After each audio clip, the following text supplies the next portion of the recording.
أنا مش عارف إيه اللي حصل لابني بالظبط. كان قبل كده بيرجع من المدرسة يحكي مبسوط متحمس إنه ينزل تاني يوم. بقاله في الفترة الأخيرة كل شوية يجي يقول لي: بابا أنا مش عاوز أنزل المدرسة بكرة، بابا أنا بطني وجعاني، بابا أنا ما عنديش حاجة مهمة تستاهل إن أنا أنزل النهاردة، أخليها يوم تاني.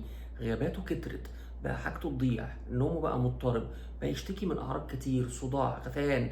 مبقتش عارف فيه إيه. بقيت أسأله: هو فيك حاجة؟ في حد بيضايقك في المدرسة؟ يقول لي لأ.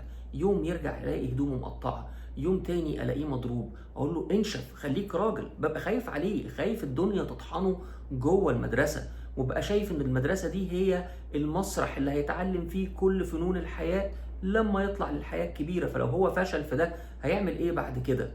ولكن بعد شويه وقت اكتشفت انه ابني مش محتاج اكتر من اني اسمعه وافهمه واقبله واعرف حصل ايه. ابني بيتعرض للتنمر.